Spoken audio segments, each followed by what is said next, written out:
At Christmas dinner, my son slammed his hand on the table so hard the wine glasses jumped. "I wish you weren't here, Mom!" The words hit like a slap. Nobody moved. My granddaughter froze. My daughter-in-law stared down at her plate. Even the music stopped. I looked at him, still holding my fork. "Say that again." He leaned forward, face red. "You heard me. You ruin every holiday with your judgment and your rules. You treat this house like it's still yours. It's not. You're not welcome here anymore." "Well," I said. "Merry Christmas, Andrew. Wish granted." Heather blinked, not sure if she'd heard me right. Andrew's jaw tightened, the kind of tightness that comes when a bully realizes his punch didn't land. I stood up. My chair scraped against the marble floor, the sound crisp and deliberate. Every movement was slow, measured, precise. Control has a sound. It's quieter than anger, colder than silence. "You don't have to see me again," I told him. "But you will remember this meal for the rest of your life." He laughed, short and bitter. "What's that supposed to mean?" "It means," I said, straightening my napkin, "you just made sure this will be your last Christmas in this house." Heather gasped. "Catherine, please, he didn't mean—" I looked at her, just once. "You've had 10 years to teach him manners, Heather. You failed." Her mouth opened, but no sound came out. She reached for Andrew's arm. He shrugged her off. He thought he'd won. He thought his outburst ended something. He didn't realize it had only just begun. The candles flickered as I pushed my chair back into place, perfectly aligned with the table. The habit of order never leaves you. It's what built my bakery, what raised my children, what kept me standing long after my husband died. "Enjoy your meal," I said. "Dinner's on me, literally. You're welcome." Then I turned and walked toward the door. Each step echoed across the tiled floor. Behind me no one moved. The only sound was the quiet drip of wine from an overturned glass, staining the white tablecloth like a wound. When I reached the foyer, I picked up my coat.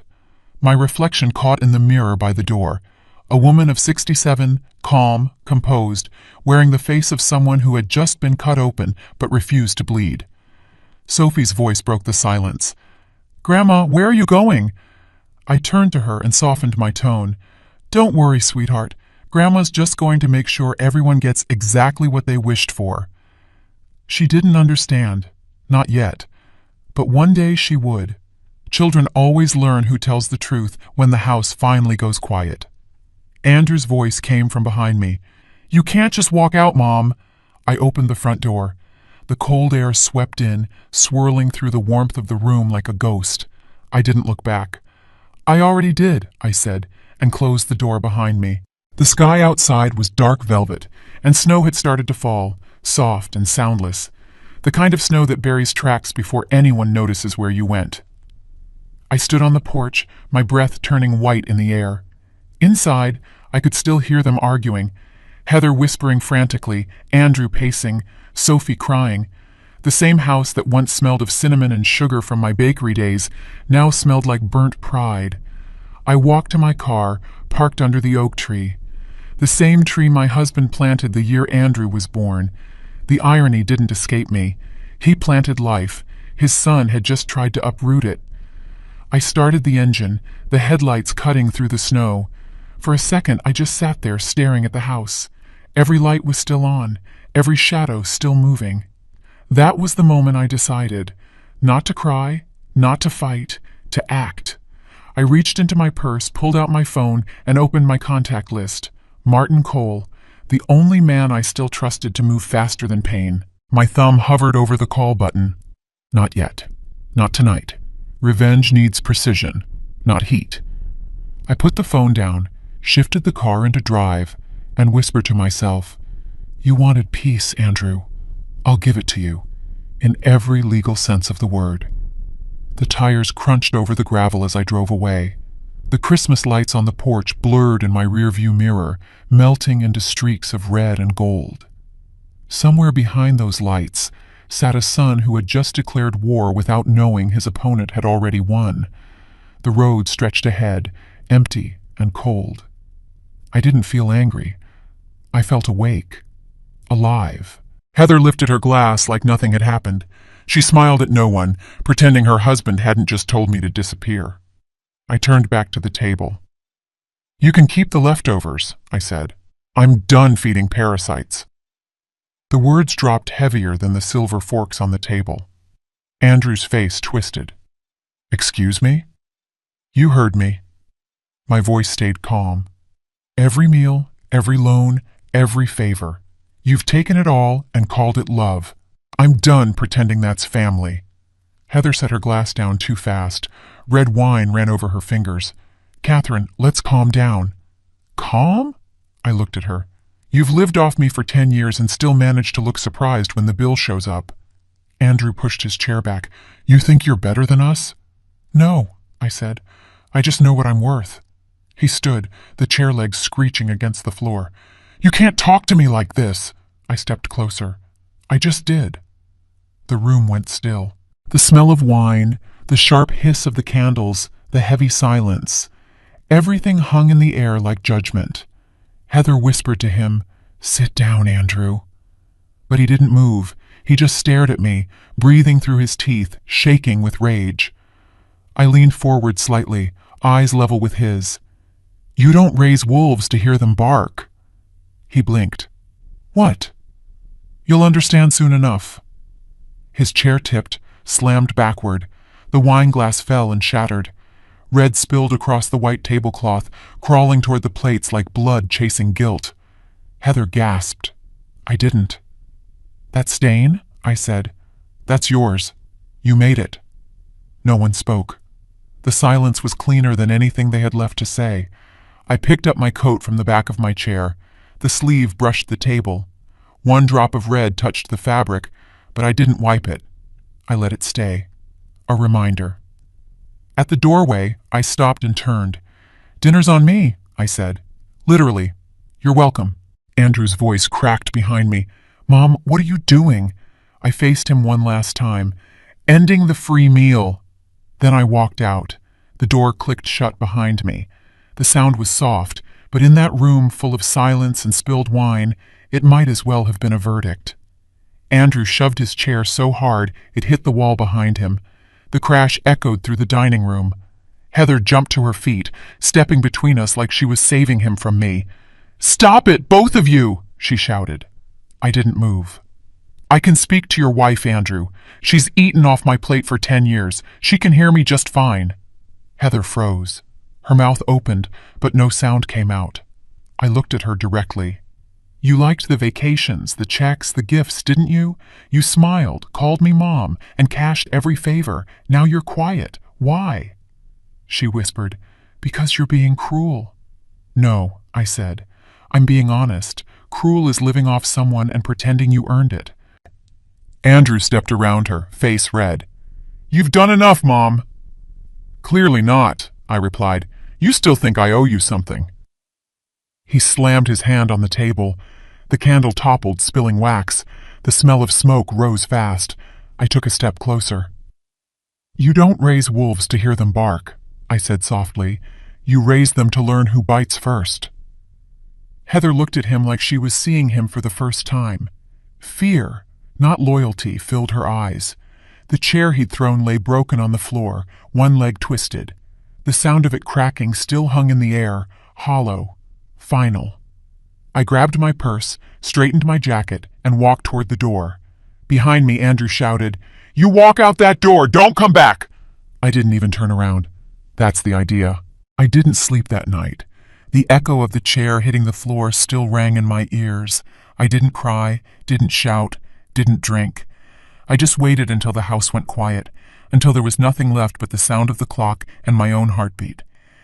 At midnight, I turned on the lamp. The soft green light filled the room, cold and clean.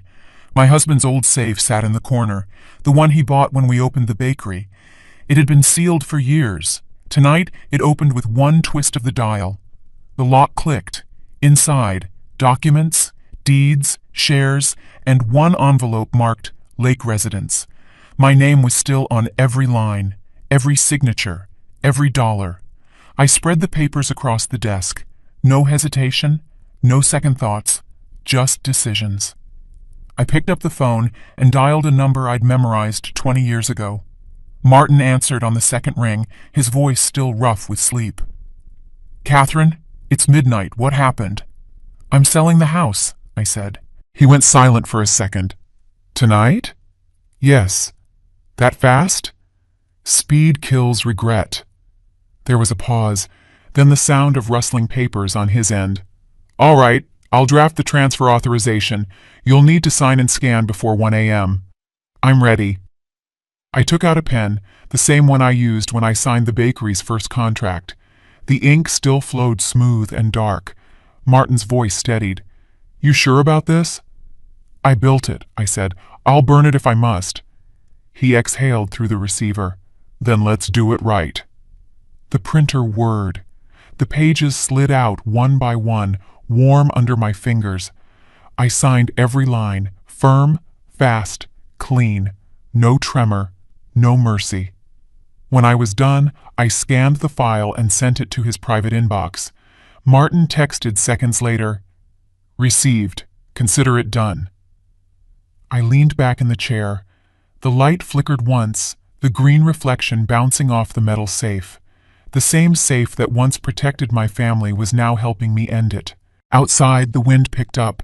The house creaked like it knew something was changing. I closed the safe, turned off the lamp, and whispered, "Peace doesn't come cheap." Then I picked up the signed copies, placed them in a folder, and slid them into my bag. The house was silent, the kind of silence that follows a storm. I sat at my desk, laptop open, screen glowing cold blue against the dark. My reflection stared back from the glass. Tired eyes, steady hands. I wasn't angry anymore.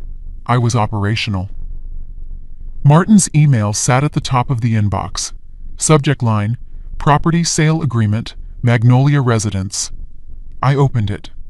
6 pages. My name at the top, his signature already in place at the bottom. I scrolled once, twice. I didn't need to read it again. I knew the layout of every wall in this house. I knew where to pull the first brick. The digital pen waited beside the keyboard. I plugged it in, opened the signature field, and let my hand hover over the mouse. I said it out loud, quietly, just for myself. They had dinner. I had decisions. Click. My signature appeared. Catherine Lake. Bold. Final. A notification blinked in the corner of the screen. Martin. "All signed? You sure about the immediate effect?" I typed back, "Yes." Then I added 3 more words in the message window. Effective immediately, 3 words, simple, surgical, the kind that cuts cleaner than shouting ever could. I hit send. The email left the screen with a soft whoosh that sounded like a door closing. For a moment I sat still. The glow from the monitor made everything look sterile, almost holy. I thought of Andrew's face at the table, how he shouted, how Heather looked proud to let him. Somewhere down the hall, their lights were still off. They were sleeping, dreaming, unbothered. By sunrise, that dream would break. I opened my banking tab. The balance stared back at me, full and untouched. Every dollar tied to my name. I moved my cursor to transfer funds. 10 minutes later, 3 accounts were empty.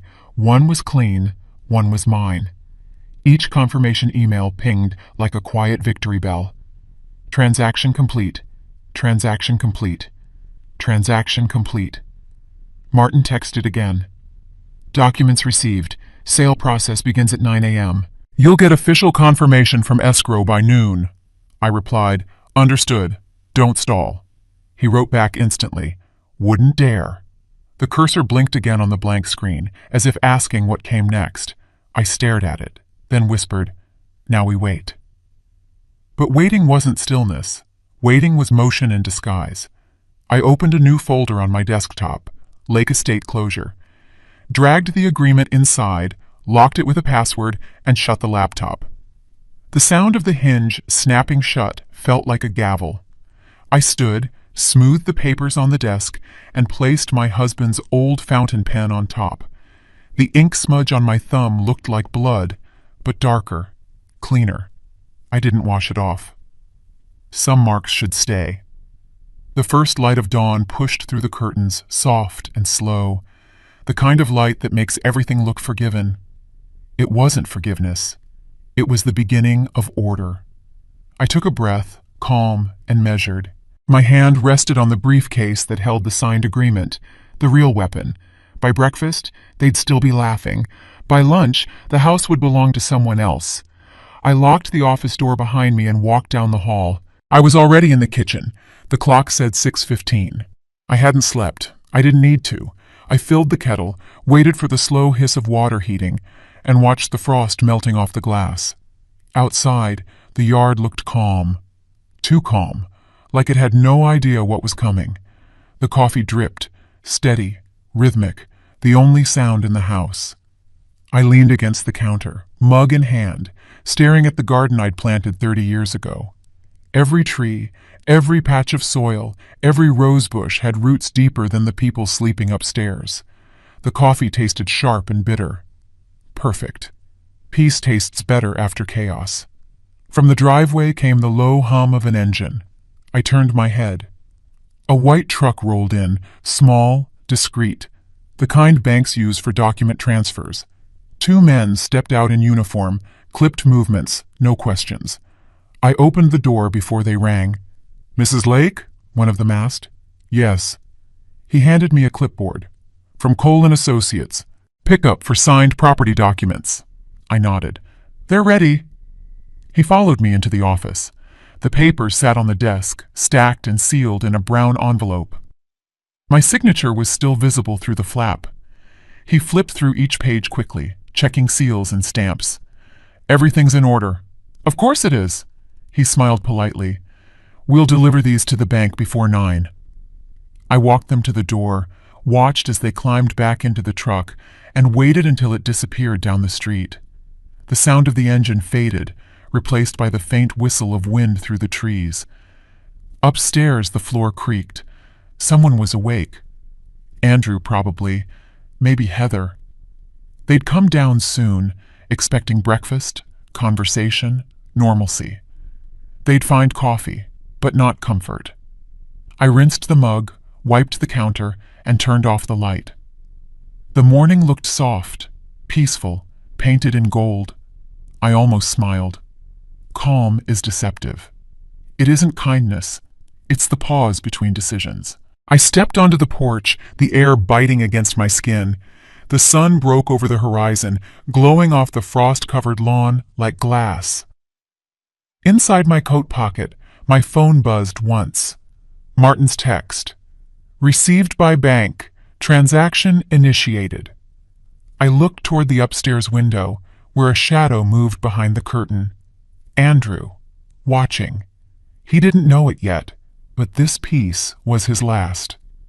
I sipped the final bit of coffee, now lukewarm, and whispered, "Enjoy the quiet while it lasts." Then I turned, locked the door, and walked toward the car. I was already halfway to town when it began. Back at the house, Andrew stumbled into the kitchen in his robe, yawning, scratching his head, completely unaware that his morning was about to end before it started. I wasn't there to see it, but I could picture it perfectly, because I planned it perfectly. The moment he unlocked his phone, the first notification popped up. Property sale agreement, confirmation of transfer. Subject line bright, bold, impossible to miss. He frowned, blinked, tapped it open. The words hit like a punch. Transfer completed. Escrow received.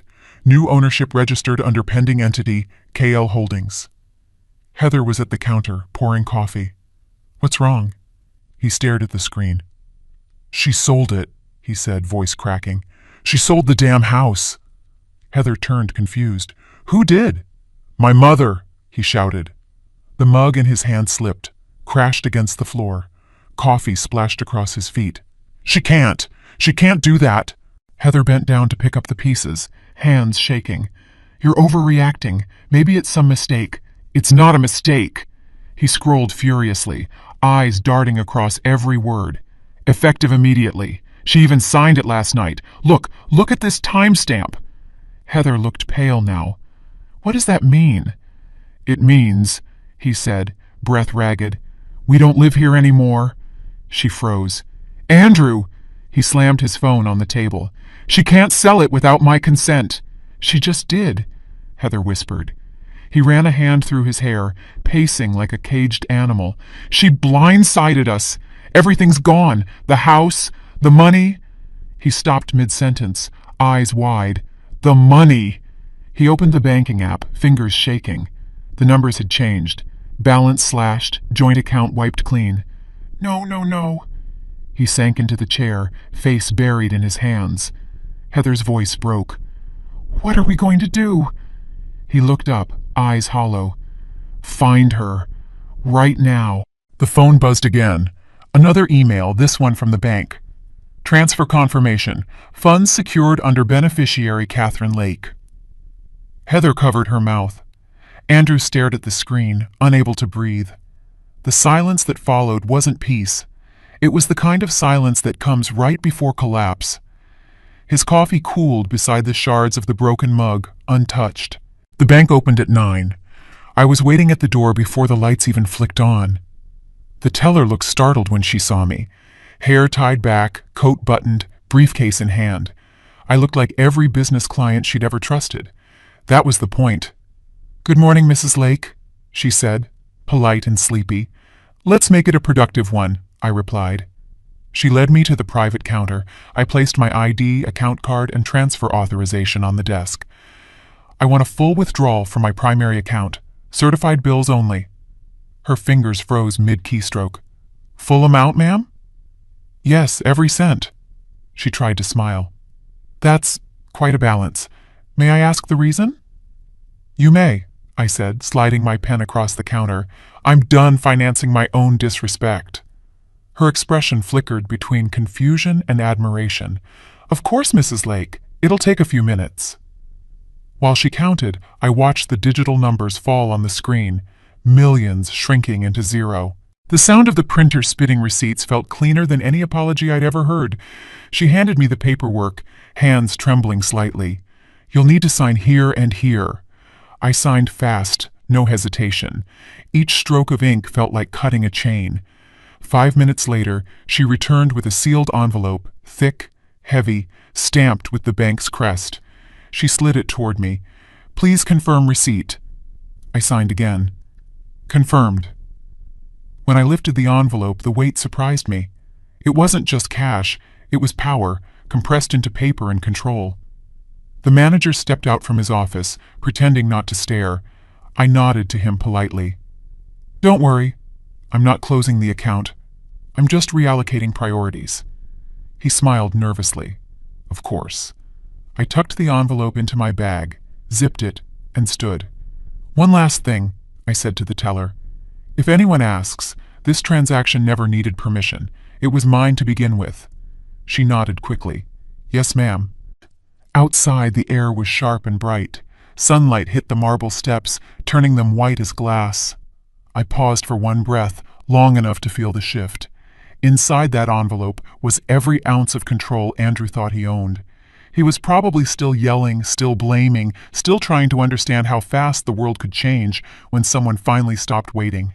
By mid-morning, I was downtown, parked across from the law offices of Sloan and Pierce. I didn't go in. I didn't have to. The real show was already unfolding inside. Andrew had beaten me there. I could picture him pacing, jaw tight, voice raised, trying to buy back control with volume. Richard Sloan, the man who thought slick hair and expensive suits could bend the law, sat across from him, scrolling through the same document I'd signed hours ago. Andrew slammed his hand on the desk. There has to be a way to stop this. She can't sell it without my consent. Richard adjusted his glasses. Actually, she can. Andrew froze. What? Richard leaned back, cool as ice. The deed lists her as the sole owner. No joint claim, no trust, no prenup connected to your late father's estate. Everything was transferred to her name 10 years ago. Andrew's voice cracked. You're her lawyer. You helped with that paperwork. Exactly, Richard said. Which is why I can tell you, legally it's airtight. It's... Heather sat in the corner, pale, twisting a napkin in her hand. Can we appeal? Appeal what? Richard asked. A clean sale?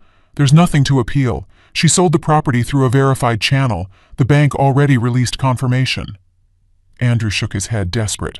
There has to be something. Richard's tone flattened. There's nothing. She outlawyered you. The silence that followed was almost satisfying, even from a distance. I imagined the way Andrew's face would harden, the same face that once smirked across my dinner table, sure I'd never fight back. Now the law, the very system he thought he could twist, had tied him to his own arrogance. Heather whispered, "So what happens now?" Richard folded his hands. "Now? You move out when escrow clears, and if you touch anything on that property, she can press charges." Andrew stared at him, speechless. Then he laughed, a dry, bitter sound. "She set this up. She planned this." Richard didn't even look up. "Of course she did!"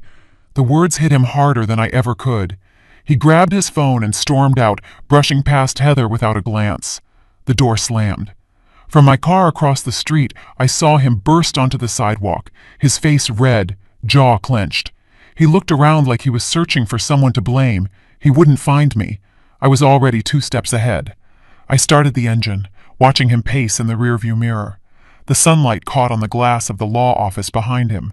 Sharp, clean, final. The phone rang just as I pulled into the bakery's old parking lot. I didn't need to check the screen. I knew that number. Heather.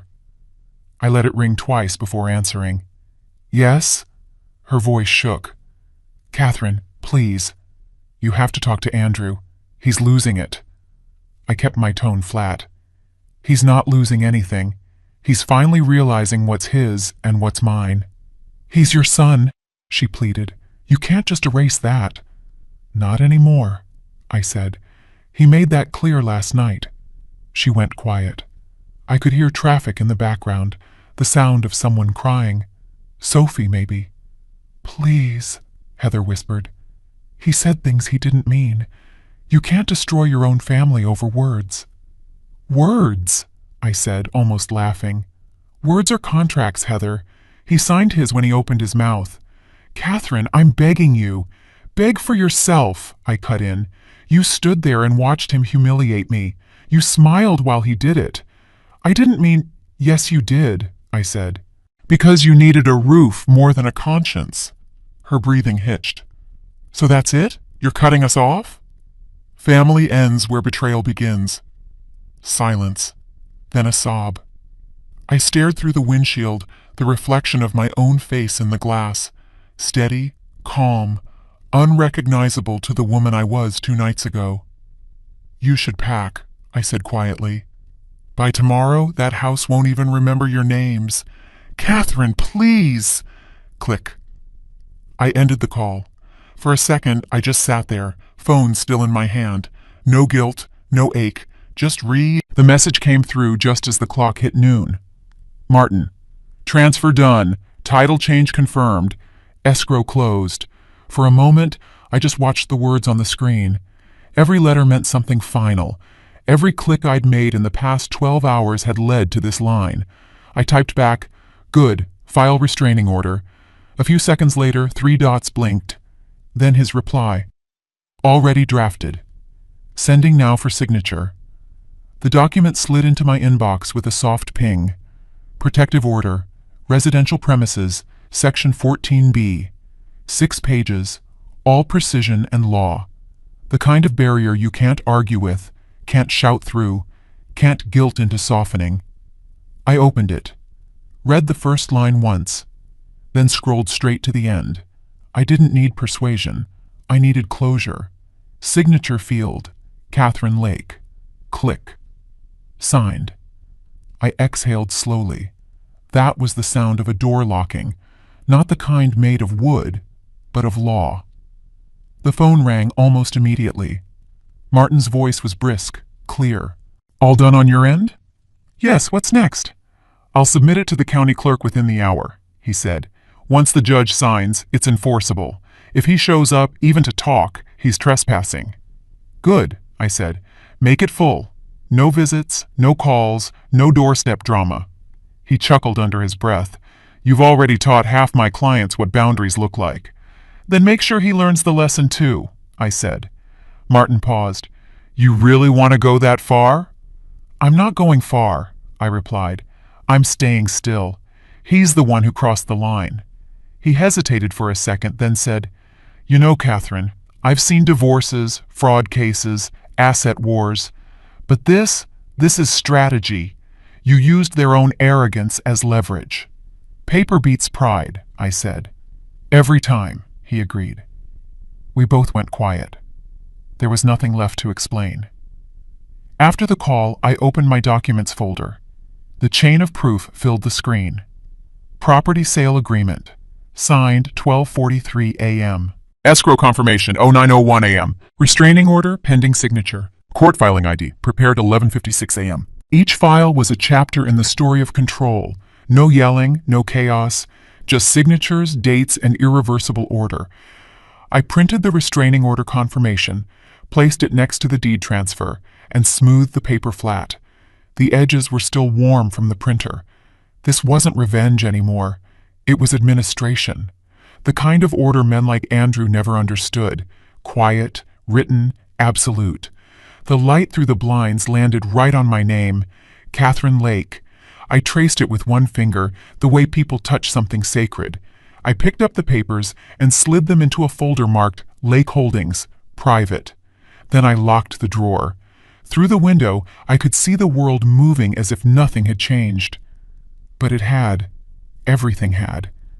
I leaned back, finished my coffee, and whispered to the empty room, "Justice doesn't need noise, just proof."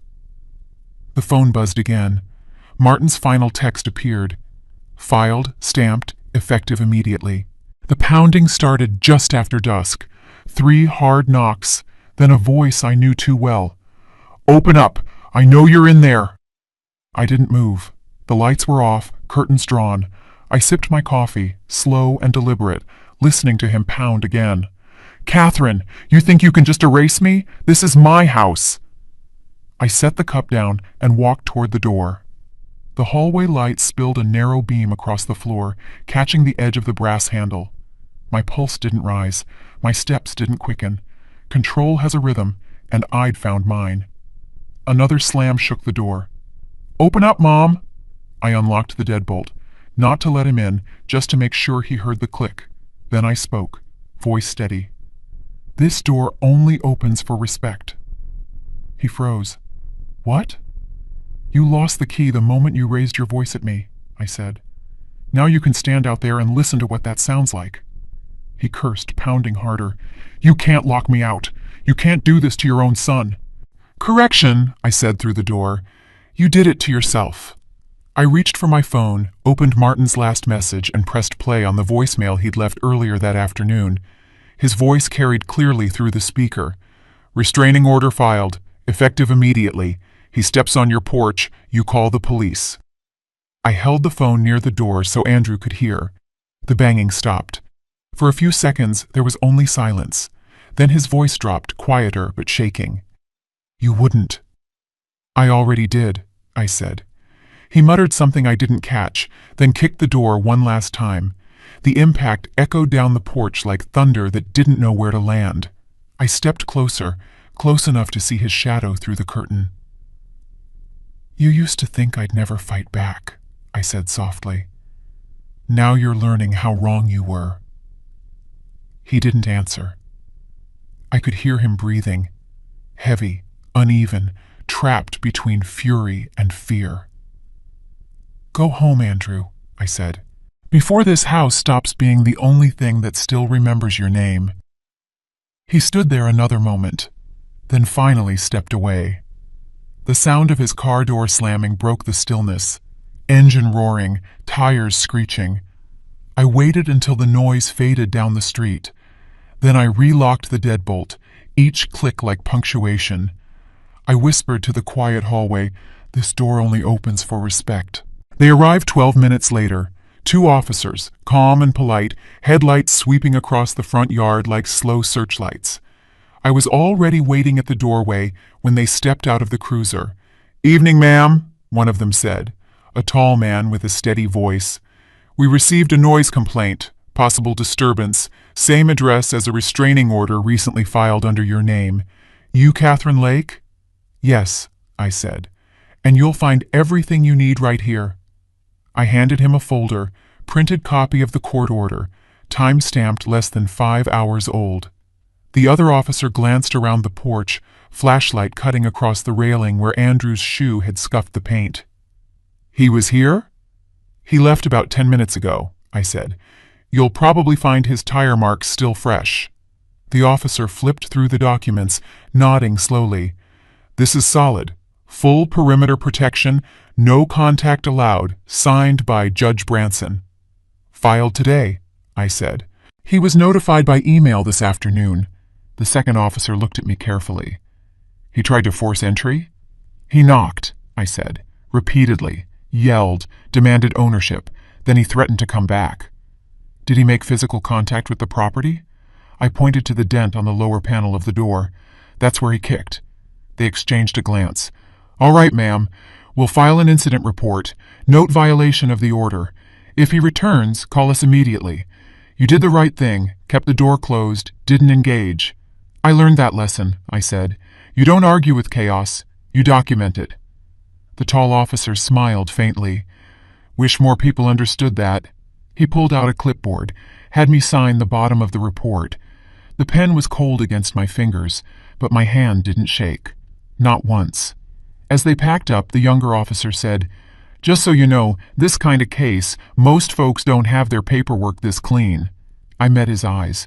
"The law's on my side," I said. "I raised it myself." He nodded, respectful now.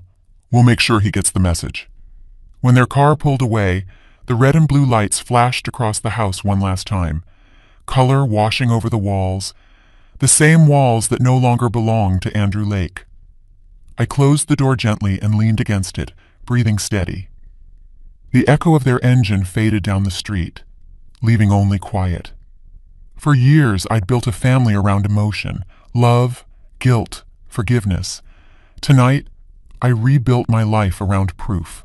The locksmith arrived before sunrise, a small man with a gray beard and a tool bag that looked heavier than he was. He didn't ask questions. Professionals never do. "Mrs. Lake," he said, "you called for a full replacement?" "Yes," I answered, holding the front door open. "Change every lock, front, back, garage. Make it digital. I like proof." He nodded, already unpacking his tools.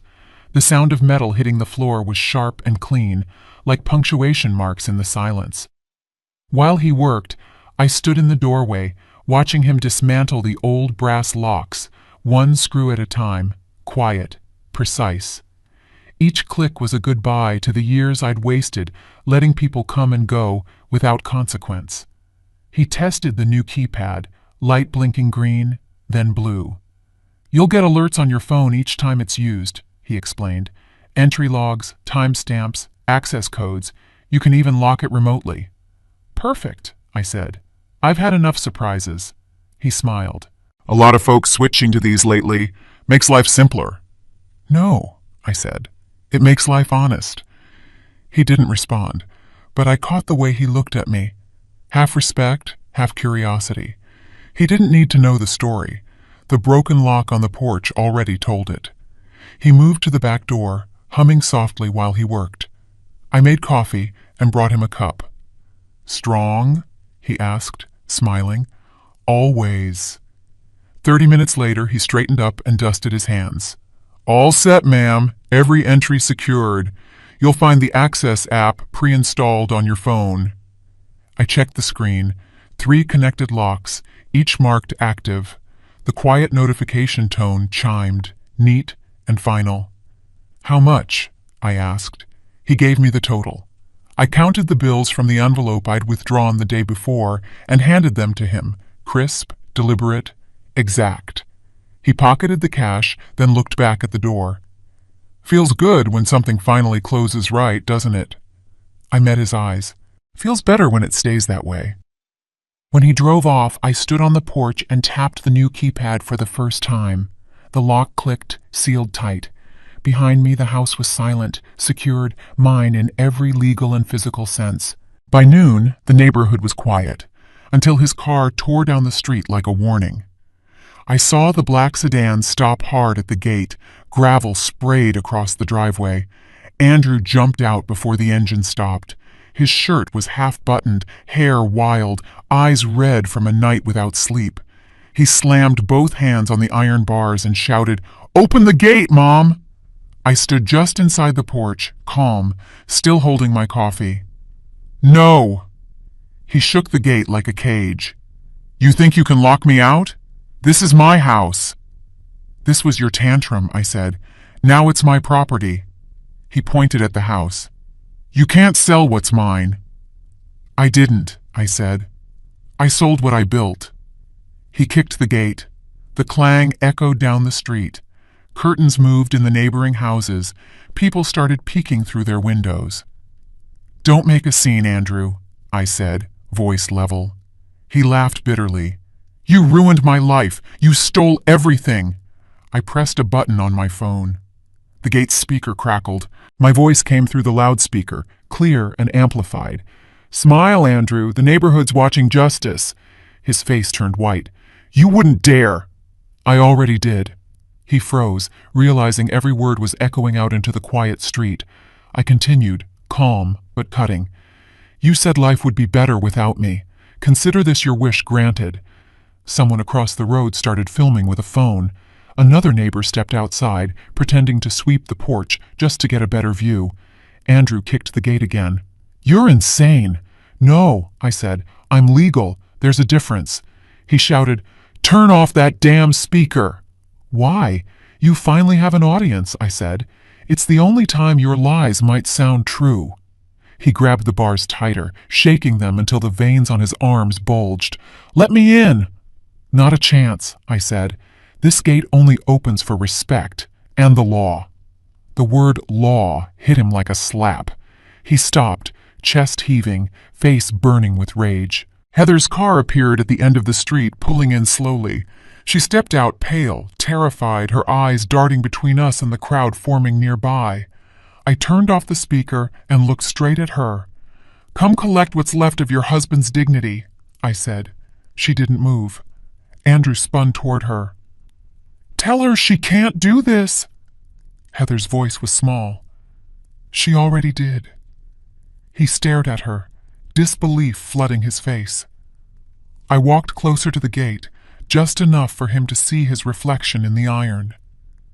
"You wanted me gone, Andrew. Now you're the one outside."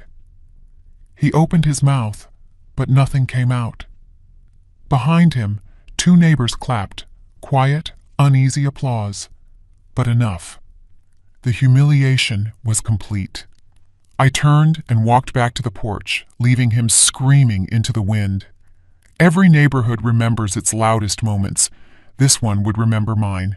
Heather stood on the edge of the driveway, one hand gripping the car door, the other clutching her daughter's backpack. Her face was pale, makeup smeared from tears she hadn't bothered to wipe. The air was heavy, filled with Andrew's shouting and the murmurs of neighbors still watching from their porches.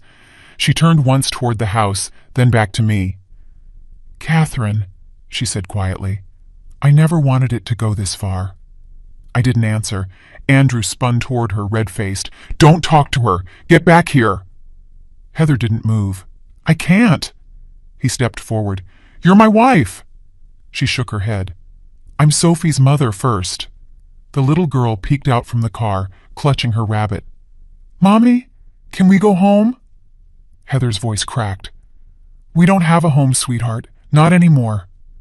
Andrew slammed his hand against the gate. "This isn't over." Heather turned on him, voice sharp for the first time. "Yes, it is. You did this. Every word you shouted, every insult, every lie, you built this moment." He took a step back, shocked. "You're blaming me? You humiliated your own mother in front of your child," she said, "and you think there's still something left to save?" He reached for her arm, desperate. "Heather, please, don't do this." She jerked free. "You can't grab what's already gone." I spoke quietly from the porch. "Let her go, Andrew." He turned on me, fury blazing. "You shut up." I didn't. "You wanted freedom? There it is, walking away from you." Heather opened the car door. "Get in, Sophie." The child climbed in, silent, watching her father through the glass. Andrew's voice cracked. "You're leaving me?" Heather stared at him, eyes empty. You left us first. You just didn't notice. He lunged toward the car, but I pressed the gate remote before he reached it. The iron bars slid shut between us with a metallic clang that cut his words in half. Heather got behind the wheel, started the engine. She didn't look back. The car rolled forward, slow and steady, until it disappeared down the street. Andrew stood frozen, breath ragged, hands pressed to the bars. "You think you've won?" he shouted. I met his eyes. "No. You just lost everything that was still worth keeping." He backed away, shaking his head, speechless. When the street went silent again, I turned and walked inside, closing the door behind me. For the first time, his silence sounded like defeat. The street was empty now, quiet, washed in gray. I stood behind the curtain, one hand on the window frame, watching him. Andrew was still there, alone. His hair hung damp against his forehead, shirt half untucked, sleeves rolled to his elbows like he'd been fighting ghosts. His voice had cracked so many times it was barely human anymore. He started walking down the driveway, pacing, muttering words I couldn't hear.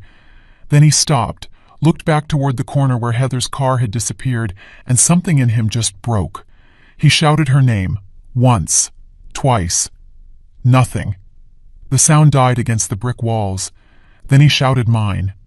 "Mom, please don't do this!" I didn't move. I kept watching from the window, the curtain barely open, just enough to see him unravel. He stumbled closer to the gate, gripping the iron bars with both hands. "You got what you wanted! You win! Is that what you wanted?" My voice stayed in my chest. The only sound inside was the ticking of the clock behind me, steady and merciless. He dropped to his knees on the gravel. "Mom, please, I can't fix this if you don't help me." Fix what? The mess he built? The trust he burned? The house he thought would protect him forever? He hit the gate again. "Say something!" I said nothing. Silence is stronger than argument. He kept yelling, voice rising and cracking, words tumbling over each other until they stopped meaning anything. I watched him grab at his hair, at the dirt, at the bars. Like the harder he held on, the more the world might stop falling apart.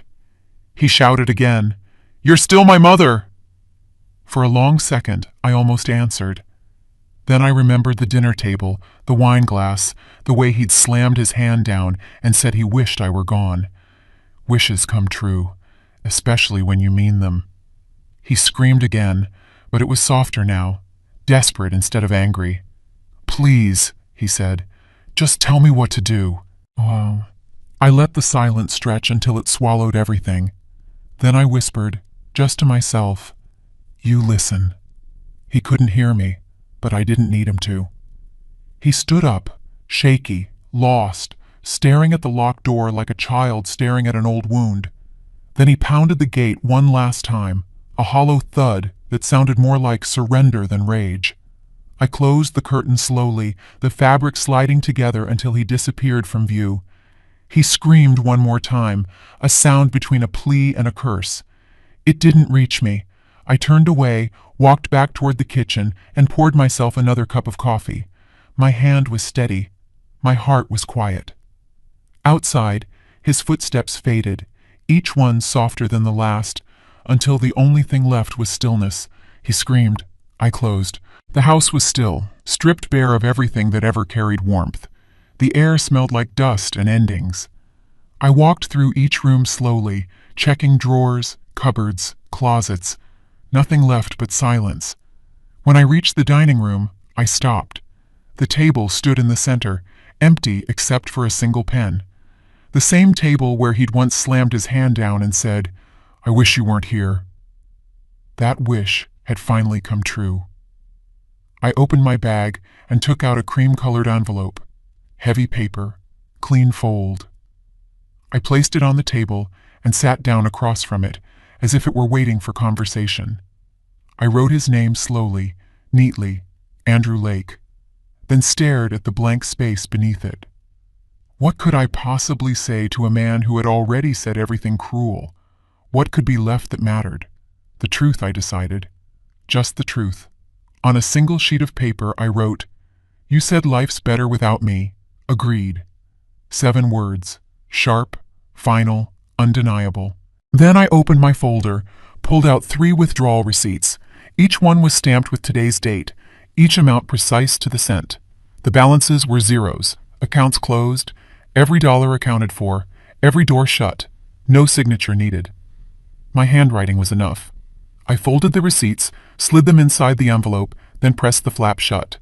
The glue stuck instantly, sealing not just paper, but years of exhaustion. When I lifted it, I was surprised at how light it felt. Power, it turns out, doesn't weigh much once it's earned. I placed the envelope in the center of the table, straight, deliberate. The light from the window fell across it, tracing my name like a verdict. He'd find it soon enough. He'd walk into this room, probably still shouting, still angry, still believing he could fix what was already finished. He'd see the envelope. He'd tear it open. He'd read those 7 words and feel everything I refused to say out loud. Inside, he'd find the receipts, the quiet proof that the empire he thought he ruled was never his to begin with. No yelling, no fight, no blood. Just numbers that told the story better than I ever could. I stood up, pushed the chair in, and looked around one last time. The walls echoed faintly with the sound of the past, but there was nothing left here for me. I touched the table, not with affection, but confirmation.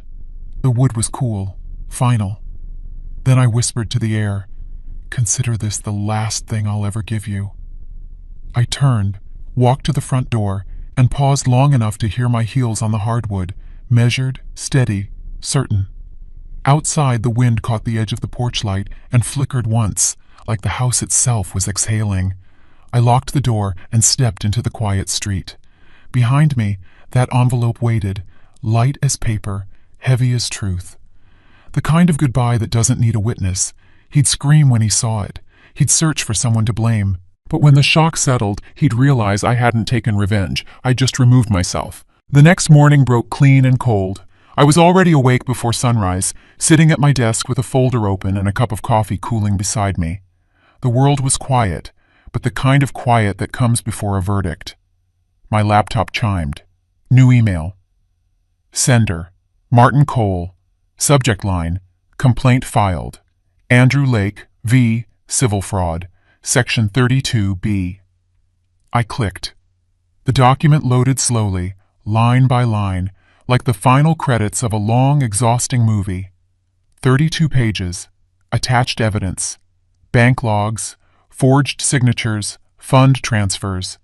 Every transaction Andrew had made in my name, every cent he moved from family trust accounts to his personal ventures. He'd called them temporary reallocations. The state called it fraudulent appropriation. I read the opening line twice. Filed under Charleston County Court. Plaintiff, Catherine Lake. Defendant, Andrew Lake. I let the words sink in. Then I smiled. I dialed Martin. He answered immediately. Morning, Catherine. You saw the file? I did, I said. You were right. The paper trail speaks louder than he ever did. It always does, he said. I could hear the shuffle of papers in the background. We've already submitted evidence of misrepresentation. The bank confirmed his unauthorized transfers. The IRS liaison said it's enough to trigger an audit. Perfect, I said. He wanted to live like a man above the law. Now he can meet it face to face. Martin exhaled slowly. You're officially listed as the plaintiff. No mediator, no settlement. Are you sure you want to proceed this way? Absolutely. Quiet deals protect men like him. I'm not here for quiet. He paused. Understood. The restraining order keeps him off your property, but once the summons goes out, he'll try to contact you. Don't engage. I won't, I said. That door closed a long time ago. He chuckled softly. You know, Catherine, most people sound nervous when their lawsuit hits the system. You sound satisfied. Because I am, I said. It's not revenge, it's record-keeping. He laughed quietly. I'll never forget that line. Anything else you want on the filing notes? Yes, I said. Make sure the complaint date reads December 25th. There was a pause. Christmas Day? Yes, I said. Justice has no holidays. He chuckled, low and admiring. You always know how to leave a mark. Not a mark, I corrected. A lesson. After we hung up, I printed the first page and laid it on the table beside the envelope I'd left for Andrew the night before.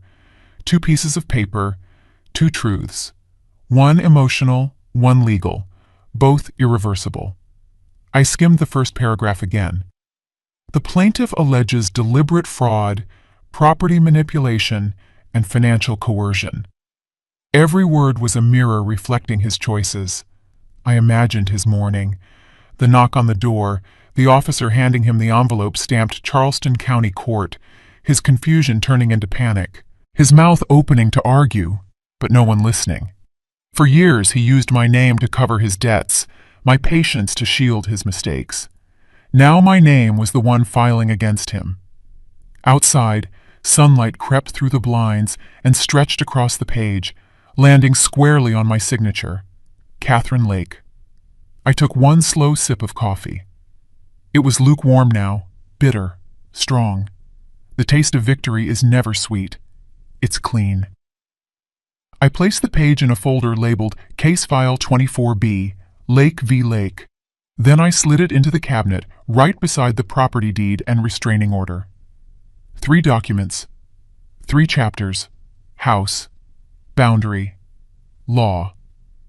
He thought the story ended with a slammed door. He was wrong. The ending comes with a seal and a case number. I leaned back in the chair and whispered to the quiet room, "Merry Christmas, Andrew." By late afternoon, I heard the first crash against the gate. Metal on metal. A wild voice followed. "You ruined me!" It was Andrew, hoarse, furious, shaking the iron bars like a madman.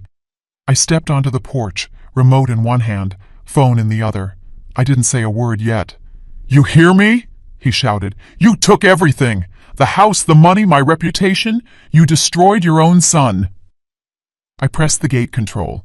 The motor whirred, opening the gate, not for him, but for the moving truck pulling out of the driveway behind me. 2 men in company uniforms carried the last of the boxes labeled Property of KL Holdings. They didn't look at him. They just loaded, sealed, and drove away. The entire street fell silent except for the hum of that truck. The logo on the side gleamed under the sun. Cole Logistics, authorized transfer. Andrew froze as the truck passed him, heading for the corner. "What is this?" "This," I said, my voice amplified through the outdoor speaker, "is what happens when words become contracts." He looked at me, face blotched red, eyes frantic. "You can't just erase me like this." "No," I said. "I didn't erase you. I cleaned up." He stumbled forward, but the gate stopped him. This is insane. You're sick." "No," I said. "I'm documented." He hit the bars with his fists. "Everyone will know what you did." I tilted my head slightly. "They already do." Across the street, 3 neighbors had come out. One of them, a teenager, was holding up his phone, recording. Another whispered something, shaking her head. The sound of a second phone camera clicking joined the first. Andrew noticed. "Stop filming," he barked. "This is private." "It's public now," I said. "You made it that way when you screamed my name at Christmas dinner." He turned toward me again. "You'll regret this." "I don't do regret," I said. "I do receipts." The crowd grew. 3 more neighbors, then 5. A car slowed at the curb, window rolled down. Someone murmured, "That's the Lake boy, isn't it?" I leaned closer to the speaker. "Smile, Andrew. They're getting your good side this time." He roared, gripping the bars tighter, face twisted, tears cutting through the dirt on his cheeks. "You can't just watch me fall." "I can," I said. "It's called accountability." He fell to his knees, voice cracking. "I'm your son." "You stopped being my son the moment you treated me like a stranger," I said, calm and flat. "Now the world's just meeting you for who you really are." The silence that followed was deafening. Just the hum of the moving truck fading down the street and the quiet mechanical click of the gate beginning to close again. I pressed the button. The motor buzzed, the iron slowly sliding shut. Andrew slapped the bars, shouting, "Don't you walk away from me!" I didn't answer. I turned, walked back up the steps, and paused at the top. The crowd had their phones out. Every lens pointed his way. Before I stepped inside, I looked back once. "You wanted an audience," I said. "Now you have one." Then the door closed behind me. From the living room window, I could see him still kneeling, still screaming, still trying to fight a battle that ended before it began. I whispered, mostly to myself, peace never needed permission. He was still there when I stepped back outside. The sky had turned the color of iron, gray, heavy, ready to break. Andrew stood at the gate, hands shaking, face streaked with anger and tears. When he saw me, he ran forward, grabbed the bars, and shouted, "We're not done! You can't just walk away from your own blood!" I pressed the gate control. It opened halfway, slow and mechanical. He stumbled in before it finished, tripping on the gravel. For the first time in years, we stood within arm's reach. No distance, no metal between us, just history, and the end of it. He moved closer, voice breaking. "Please, Mom, just listen to me." I stopped him cold. "You had your turn to talk, I had mine to listen, and now it's silence's turn." He grabbed my wrist, hard, the same hand he once held when he was 5 years old and scared of thunderstorms. "Don't do this," he begged. "I'm still your son." I looked straight into his eyes, steady, unflinching. "You were my son till you sold your name." Then I pulled my hand free and slapped him. The sound cracked through the air like thunder. The entire street went still. Neighbors froze mid-step. Even the wind stopped for a heartbeat. He staggered back, one hand to his cheek, eyes wide with disbelief. "You hit me," he whispered. "No," I said. "I ended you." I took my phone from my pocket and hit the speaker button. Martin's voice came through loud and clear, echoing down the street. "All done, Catherine. Accounts frozen, assets secured. He's officially locked out of everything." I held the phone up so everyone could hear. "Thank you, Martin." Andrew looked around wildly. You're broadcasting this?" I nodded. "You humiliated me in front of everyone. I'm just returning the favor." He lunged forward, but stopped when 2 neighbors stepped out from their driveway. One of them raised a phone. "You should leave," the man said quietly. Andrew's voice cracked. "You're all watching this? You think she's right?" No one answered. Cameras clicked. He turned back to me, eyes wild, pleading, "Please, Mom, don't do this." I took one step closer, close enough for him to see that there was no hatred left, just truth. "You keep calling me Mom, but you stopped earning that word a long time ago." His breath hitched. He looked down, trembling, whispering, "I just wanted—" "To win?" I cut in. "You already did. You won your freedom. You just didn't like the cost." He fell silent, shoulders shaking. The street was full of witnesses, but no one spoke. Only the phone in my hand still hummed faintly, with Martin's voice repeating, "Assets secured." I lowered it, turned away, and said quietly, "Case closed." Behind me he tried to speak, but the words died in his throat. I walked toward the car, every step deliberate. Before opening the door, I looked back one last time. "You wanted power," I said. "Now you've met it." Then I got in, started the engine, and let the tires roll over the gravel where he'd been kneeling minutes ago. 3 days later, Charleston smelled like cinnamon again. The morning news looped the same clip that had burned its way across every screen in the country. Me standing at my gate, calm, unflinching, while my son screamed until his voice cracked. The caption below read, #JusticeMom, the woman who walked away and won. I never planned to trend. I just refused to lose. I poured coffee behind the counter of my newly reopened Sweet Magnolia Bakery, the same one I built 20 years ago, now restored with every dollar I'd taken back. The air buzzed with quiet pride and the faint hum of the ovens. The walls smelled like butter, sugar, and freedom. Emily pushed through the door, balancing a tray of golden apple pies. "They're lined up around the block," she said. "Some of them aren't even here for pastries. They're here for you." I arched an eyebrow. "They'd better be hungry then." She laughed. "Mom, you're viral. CNN called. And a talk show host wants you next week. You're trending on Twitter, TikTok, everywhere." "I'm 67, Emily. I said, sliding another tray into the display. I don't even know what half those things mean. It means people finally saw what you did, and they love it. Outside, through the glass, a crowd gathered around the window. A woman in her 50s waved, mouthing, "Thank you." A younger man raised his phone and whispered to someone beside him, "That's her, the one who said, 'I cleaned up.'" I didn't wave back.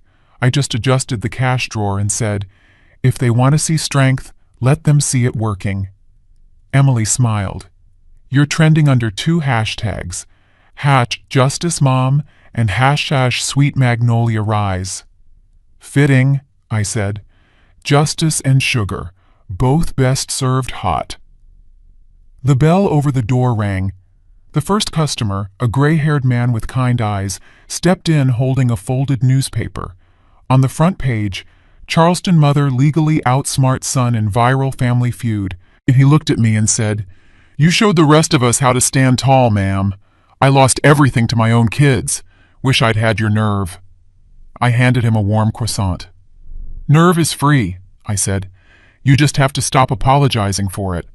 He smiled, dropped a 20 in the jar, and walked out without waiting for change. I watched the door close and caught my reflection in the glass. The woman staring back wasn't the same one who left that Christmas dinner. Her eyes were still sharp, but lighter, like someone who had traded rage for control. Emily leaned on the counter beside me. "You realize, right? You turned revenge into a brand." "I didn't sell revenge," I said. "I sold proof that peace pays better." She laughed, shaking her head. "Still sounds like marketing to me." I took a breath, looking around the bakery, the new countertops, the restored shelves, the jars filled with pralines and jam. "Everything I loved once got taken from me," I said. "Now every inch of this place is proof that taking it back didn't require hate." The news on TV replayed the footage one more time. The reporter's voice echoed. "Local woman Catherine Lake becomes a symbol of empowerment after legally dismantling her son's financial control. Viewers call her an icon of silent strength." Emily muted the volume and grinned. "You're officially America's favorite grandma." I shook my head. "No, sweetheart. I'm just a woman who finally stopped being quiet." She placed a fresh pie on the counter beside me. "Still smells like Christmas." "Good," I said. "That's when it all started. Feels right it ends here." Outside, the light turned golden, flooding through the window and across the words painted on the glass. "Sweet Magnolia Bakery. Built on peace. Paid in full." I flipped the sign to open. The bell chimed, the crowd moved forward, and the scent of warm apple filled the street. Justice had become more than a moment. It had become a business. And this time, every profit came from dignity. It was late afternoon when the doorbell chimed, long after the lunch crowd had gone. The bakery was quiet, sunlight spilling through the window onto the counter. I was wiping down the glass display when I heard it, a slow, hesitant step. Then a voice. "Mom!"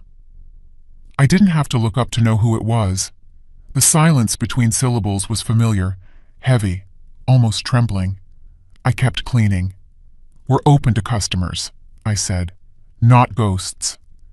Andrew took another step closer. His reflection appeared in the glass, thinner, pale, worn down. His expensive jacket hung loose, his eyes hollow. I just wanted to talk. "You did," I said flatly. "At Christmas dinner. You said plenty." He swallowed hard. "I didn't mean it. I was angry. Everything's falling apart, Mom. The accounts are frozen. Heather left. I can't even afford my own lawyer anymore." I didn't look up. I reached for a box and started lining it with wax paper. "Actions have invoices," I said. "Yours just arrived. It's just—" "Please," he said, voice cracking. "Can we start over?" I met his eyes for the first time. Calm, cold, unshaken. "You had your say at dinner," I said. "This is my response." I took a fresh apple tart from the display case and set it on the counter. He stared at it, confused. $2.50, I said. He blinked. "What?" "You came into my store. You want something? You pay for it like everyone else." He reached for his wallet, fumbling with shaking hands. A few crumpled bills fell onto the counter. I didn't touch them until he stepped back. Then I rang it up, slid the small white box toward him and said, "Enjoy your purchase." His eyes glistened. "That's it? After everything? You're really done?" "Yes," I said, "completely." He held the box against his chest like it weighed more than gold. "I don't deserve forgiveness, I know that. But I still hoped you'd—" "Forgive?" I cut him off. "Forgiveness isn't my currency anymore. Accountability is." He stood there, shaking, searching for some crack in my resolve. There wasn't one. I stepped closer, my voice low and final. "You wanted me gone. I granted your wish. Now you're standing in the life that replaced you. Congratulations." His lip trembled. "You really hate me that much?" I shook my head. "No, Andrew. Hate would mean I still cared enough to feel it." He looked down at the pie box in his hands. "I don't even know who you are anymore." "That's because you never bothered to look," I said. "Now, if you'll excuse me, there are people waiting who didn't tell their mothers to disappear." The doorbell rang again, another customer entering. I turned toward the sound, already moving back behind the counter. Andrew hesitated, then finally stepped aside. He opened the door, but before leaving, he whispered, "I miss you." I didn't answer. I just called over the next customer's shoulder, "Welcome to Sweet Magnolia. What can I get you today?" The bell chimed as the door closed behind him. When I glanced up, I saw him through the window, standing on the sidewalk, clutching that small white box like a confession no one wanted. Then he walked away without looking back. 1 year later, Christmas morning returned, bright, cool, and quiet. No shouting, no slammed doors, no broken dinner tables, just the low hum of ovens and the smell of cinnamon filling the air. Sweet Magnolia Bakery was busier than ever. The line stretched out the door, the chatter soft and cheerful, the kind of peace that didn't need effort to keep. I moved behind the counter with a tray of warm pecan pies, each one dusted with powdered sugar like new snow. The bell above the door jingled. Emily was helping customers, her sleeves rolled up, a streak of flour on her cheek. And in the middle of the crowd, I spotted Sophie, 8 years old now, one braid falling loose, holding a cup of hot cocoa too big for her hands. She ran up to me, her smile lighting up the room. "Grandma, can I help?" I laughed softly. "You already are, sweetheart. You're the reason this place smells like happiness again." She leaned closer, lowering her voice. "Daddy said he saw your bakery on TV. He said you're famous." I paused for half a second, then nodded. "Maybe, but I'd rather be free than famous." She tilted her head. "Free means you don't have to say sorry all the time, right?" "Exactly," I said. "Free means you wake up and no one's shouting over your piece." She grinned and held out a sugar cookie shaped like a star. "Then this one's for you." I bent down to take it, the warmth of her little hand pressing against mine. "Thank you, baby. It's perfect." Behind us, the crowd grew louder. Someone was humming a carol. Another customer said, "That's her, the Justice Mom lady." Emily rolled her eyes, smiling. "Still trending, Mom?" I shook my head. "Justice isn't a trend, it's a habit." She laughed, turning back to the register. "A habit that pays rent." The TV above the counter played a news segment. A year later, the woman who redefined family justice. A reporter was saying Catherine Lake, known for her viral confrontation, has turned her story into a local success. Sweet Magnolia Bakery now donates a portion of its profits to legal aid for women rebuilding their lives. I lowered the volume. I didn't need to hear it again. Justice wasn't about noise. It was about building something solid where betrayal used to live. Sophie tugged my apron. "Grandma?" "Yes, honey?" She looked up at the tree in the corner, blinking lights dancing across her eyes. "What did you wish for this year?" I smiled, setting down the tray. "Peace," I said, "and speed." "Speed?" she giggled. "That's a funny wish." "Not really," I said. "Peace takes work, and sometimes you have to move fast before regret catches you." She nodded, pretending to understand, and hugged me around the waist. "I love you, Grandma." "I love you too," I said, kissing her forehead. The timer dinged. Another batch ready. I handed her the oven mitts. "You want to help me pull these out?" She nodded eagerly, and together we lifted the tray, golden crusts steaming under the warm lights. Outside, the glass windows glowed with soft reflection. The street shimmered with garlands, carolers, and laughter. Inside, every surface gleamed, rebuilt, renewed, at peace. As I placed the new pies on display, I caught my reflection in the glass again. This time, there was no trace of anger left, only calm, steady light. Peace had finally arrived, not as a wish, but as an inheritance. For the first time in years, Christmas felt exactly as it should. Quiet, honest, earned. And when Sophie whispered, "Merry Christmas, Grandma," I smiled and whispered back, "Merry Christmas, sweetheart. Justice tastes sweet, doesn't it?" She nodded, and laughter filled the bakery like music. Outside, a banner fluttered under the winter sun. Sweet Magnolia Bakery. Built on peace, paid in full. Justice wasn't a moment anymore. It was legacy.